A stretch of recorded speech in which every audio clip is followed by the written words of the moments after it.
Hi, I'm Chris Ward, Senior Applications Engineer with Fenner. Fenner is a market leader in polyurethane belting with a focus on motion control and power transmission. Over the last 30 years, we have developed a portfolio of belts where longevity, quality and accuracy are critical to our customers. Recently, Fenner launched Eagle Poly V belt.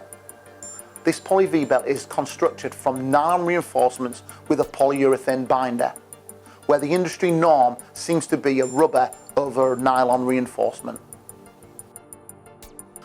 Another question that we get from customers pertains to calves. They have seen that Poly V belts aren't particularly great on calves, and how is Eagle any different from what else is available in the marketplace? So let's talk about the application itself. So when we talk about calves, the inclusive angle, or the industry norm for an inclusive angle, is about 10 degrees. We're finding that our competitors claim that their product works satisfactorily up to 5 degrees.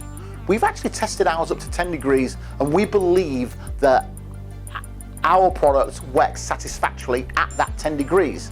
Now, when we drop it back to 5 degrees and we compare it to what's available in the marketplace today, we run significantly longer with significantly less wear than what our competitors show. There's a couple of reasons for that, and as we've talked about in other videos. Our material is a little bit harder, so our abrasion resistance is a little bit better, and the entry-exit, the angle can be a little bit different and cause a little bit of wear on the actual belt itself. But with our product being harder, we see significantly less wear.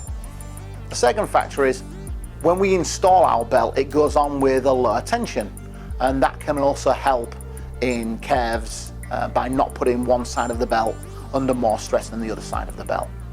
So all in all, 10 degree inclusive angle, we're okay with that, and at 5 degrees that some of our competitors offer, we're significantly better. Thank you for watching our series of Eagle Poly V videos. Hopefully I've answered most of the questions that you have. If I haven't, please feel free to reach out to us, and we would be more than happy to answer any questions that you might have.